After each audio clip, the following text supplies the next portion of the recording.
అమరావతిలోని parade grounds లో అంతర్జాతీయ మహిళా దినోత్సవం వేడుకలు ఘనంగా జరుగుతున్నాయి. ఈ వేడుకలకు సీఎం చంద్రబాబు హాజరయ్యారు. లైవ్ చూద్దాం.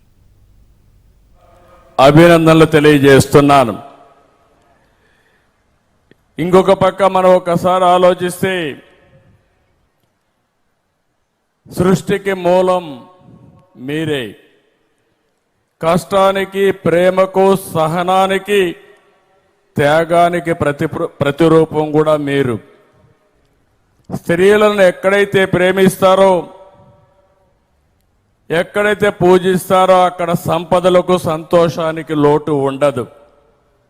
నేను ఎప్పుడు కూడా ఒక ముఖ్యమంత్రిగానే కాదు, ఒక వ్యక్తిగా ఎప్పుడూ నేను నా ఆడబిడ్డలను అభిమానిస్తాను, పైకి తేవడానికి సర్వశక్తులు ఉపయోగిస్తానని మరొక్కసారి మీ అందరికీ హామీ ఇస్తున్నాను. 1911లో ఇంటర్నేషనల్ మహిళా దినోత్సవాన్ని ఆ రోజు ప్రారంభించడం. అక్కడి నుంచి మీరు చూస్తే ప్రతి సంవత్సరం మార్చి 8వ తారీఖున ప్రపంచంలో ఉండే మహిళలందరూ కూడా కలిసి ఏం చేయాలని ఆలోచించే సందర్భం. ఈ సంవత్సరం మీరు చూస్తే కొత్త థీమ్ తీసుకొచ్చారు, రైట్స్, జస్టిస్, యాక్షన్. అంటే మహిళా హక్కుల్ని కాపాడడం, చట్టపరంగా న్యాయం చేయడం, మిమ్మల్ని ఉన్నత స్థాయికి తీసుకుపోవడానికి ఏమేం మార్గాలు ఉన్నాయో అవన్నీ అవలంబించడం. నేను గర్వపడుతున్న, ఇప్పుడే మీరు మహిళలు చూశారు, 3 మహిళా మంత్రులు ఉన్నారు, సమర్థవంతంగా పనిచేస్తున్నారు. వాళ్ళని మనస్ఫూర్తిగా అభినందిస్తున్నాను. ఇంకో పక్కన చూస్తే మన దేశ అధ్యక్షురాలు ఒక మహిళ, ఒక గిరిజన మహిళ, అత్యున్నతమైన స్థానంలో ఈరోజు మహిళ ఉందంటే ఆవిడ ఒక స్ఫూర్తిదాయకం అని చెప్పి కూడా నేను మీకు తెలియజేస్తున్నా. నేను ఎప్పుడూ చెప్పేవాడిని, బెస్ట్ ఫైనాన్స్ మినిస్టర్ మన ఆడబిడ్డని. ఇంటిని సమర్థవంతంగా మీరే నిర్వహిస్తారు. మగవాళ్ళు ఎక్కడెక్కడో తిరిగి వస్తే మీరు మాత్రం ఎంత డబ్బులు ఇస్తే ఆ డబ్బుల్ని దేనికి ఖర్చు పెట్టాలనో సమర్థవంతంగా ఖర్చు పెట్టే నిజమైన ఫైనాన్స్ మినిస్టర్లు మా ఆడబిడ్డలే అని చెప్పి నేను మీకు తెలియజేస్తున్నా. బడ్జెట్ అంటే బడ్జెట్కు మీరు మారు పేరు, ఆ విషయం మీరు గుర్తుపెట్టుకోవాల్సిన అవసరం ఉంది. ఇలాంటి కార్యక్రమాలన్నీ చేసి మీరు ముందుకు పోయే ఈ సందర్భంలో దేశంలో కూడా చూస్తే నిర్మలా సీతారామన్ గారు దేశంలోనే ఫైనాన్స్ మినిస్టర్గా ఉన్నారు. మగవాళ్ల కంటే సమర్థవంతంగా బడ్జెట్ని ప్రవేశపెట్టారు, సమర్థవంతంగా దేశాన్ని ముందుకు తీసుకెళ్తున్నారు. ఇంకొక పక్కన రాబోయే రోజుల్లో ఆంధ్రప్రదేశ్ హైకోర్టు కూడా మహిళా జస్టిస్ వస్తున్నారు, సీజేగా వస్తున్నారు.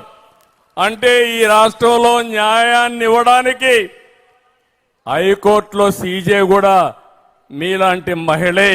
ఇది శుభ సందర్భం అని మీకు తెలియజేస్తున్నా.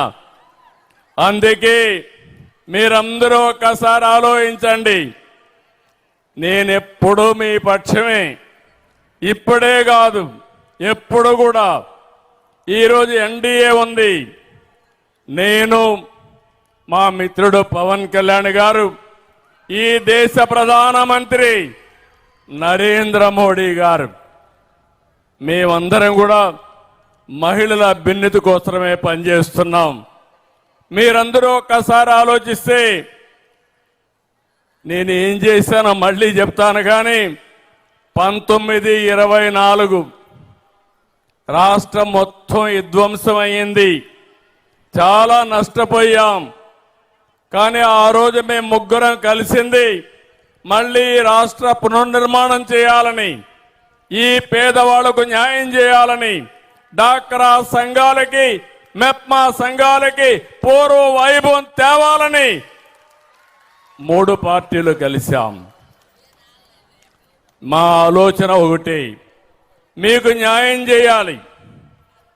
ఏ విధంగా ముందుకు పోవాలో ముందుకు పోవడం కోసం ఆలోచిస్తున్నాం. నేను ఒక విషయం మీరు గుర్తు చేస్తున్నా. మొట్టమొదటిసారిగా ఆడబిడ్డలకు న్యాయం చేసిన నాయకుడు నందమూరి తారక రామారావు గారనే విషయం మీరు గుర్తుపెట్టుకోవాలి. ఆస్తిలో సమాన హక్కు తీసుకొచ్చాడు. అంత మునుపు తల్లిగా మీరు కూడా ఆడబిడ్డకు ఆస్తి ఇవ్వకుండా మగబిడ్డకే ఇస్తే ఎంతమంది పిల్లలుంటే అందరికీ సమాన హక్కు ఇవ్వాలని ఆస్తిలో సమాన హక్కు ఇచ్చిన ఏకైక నాయకుడు నందమూరి తారక రామారావు గారు. అప్పుడు మిమ్మల్ని చదివించాలంటే తల్లిదండ్రులు ఆలోచించేవాళ్ళు, చదివిస్తే ఏమి లాభం, ఒక ఐఏఎస్ ఇట్లా పెట్టి పెళ్లి చేసి పంపిస్తే వెళ్ళిపోతారని మహిళా విశ్వవిద్యాలయం తీసుకొచ్చాడు. ఆ రోజుట్లోనే ఆలోచించాడు. మీరు ఇంకొక పక్కన చూస్తే స్థానిక సంస్థల్లో మహిళలే ఉండేవాళ్ళు కాదు. ఆ రోజు ఎన్టీ రామారావు గారు ఆలోచించి స్థానిక సంస్థల్లో 8% రిజర్వేషన్లు పెట్టాడు. తర్వాత ఇప్పుడు 50% వచ్చాయి. నరేంద్ర మోడీ గారి ఆధ్వర్యంలో మహిళలకు రాబోయే రోజుల్లో చట్టసభల్లో 33% రిజర్వేషన్లు వస్తున్నాయి. మీరు కూడా సిద్ధంగా ఉండండి. ఎమ్మెల్యే కావాలంటే ఎవరైతే ఉత్సాహంగా పనిచేయగలుగుతారో వీరికి మంచి అవకాశం అని చెప్పి కూడా నేను మీకు తెలియజేస్తున్నా. ఆ తర్వాత నేను ఆలోచించినప్పుడు కట్నం సమస్య ఉండేది. నేను ప్రతిరోజు ఎక్కడికి పోయినా ఆడబిడ్డలకు పెళ్లిళ్ళు చేయాలంటే ఆస్తులు అమ్మే పరిస్థితి. అప్పుడు ఆలోచించి నేను ఉద్యోగాల్లో కాలేజీల్లో రిజర్వేషన్లు పెట్టాను. ఆడబిడ్డలు ఐటీ చదువుకున్నారు. నన్ను కొంతమంది వ్యతిరేకించారు. మీరు రిజర్వేషన్లు పెడితే 50% కంటే ఆడబిడ్డలు ఎక్కువగా సీట్లు వస్తున్నాయి, ఉద్యోగాలు వస్తున్నాయి. మా పరిస్థితి ఏంటంటే ఇంతవరకు మగపిల్లలు బాగానే పైకొచ్చారు, కొన్ని రోజులు ఆడబిడ్డలకు ఇస్తాననే ఉద్దేశంతో నేను ముందుకు పోయా. ఈరోజు చెప్తున్నా, ఒక చర్య, ఆడబిడ్డలు బాగా చదువుకొని ఐటీలో బ్రహ్మాండంగా ముందుకు పోయారు. మగపిల్లల కంటే ఎక్కువ ఆదాయం మా ఆడబిడ్డలు సంపాదిస్తున్నారంటే అది మీకుండే తెలివితేటలు, మీ పట్టుదల. అందుకనే దీనికి కూడా శ్రీకారం చుట్టాం. దీనివల్ల సమాజంలో ఉండే అనారోగ్యం ఎప్పటి నుంచో వస్తున్నటువంటి కట్నం ఇలాంటి సమస్యలన్నీ కూడా పరిష్కారం చేసే పరిస్థితికి వచ్చాం. 1997లో ఆడబిడ్డ పుడితే భారమని మగపిల్లలే కావాలని కోరుకునే రోజులు. ఆ రోజుట్లో నేను ఆలోచించి ఆడపిల్లల సంరక్షణ పథకం పెట్టి 5,000 రూపాయలు ఆడబిడ్డల పేరుతో డిపాజిట్ చేసిన విషయం మీరు ఒక్కసారి గుర్తుపెట్టుకోవాలి. అక్కడి నుంచి మగపిల్లలే కాదు సైకిళ్లు దొక్కేది, మా ఆడబిడ్డలు కూడా తొక్కగలుగుతారని 8, 9, 10వ తరగతి ఆడపిల్లలకు సైకిళ్ళు ఇచ్చి ప్రోత్సహించాను. ఇదే కాకుండా ఈరోజు మీరు ఒకసారి చూస్తే డాక్రా సంఘాలు, మెప్మా సంఘాలు, నేను గర్వపడుతున్నా. ఎన్నో వ్యవస్థలు నష్టపోయాయి కానీ ఇప్పటి వరకు బ్రహ్మాండంగా ఉండే వ్యవస్థ డాక్రా వ్యవస్థ, మెప్మా సంఘాలు. దీనికి ఆ రోజు మనం ఫౌండేషన్ వేసాం. ఈరోజు మీరు ఒక్కసారి చూసినప్పుడు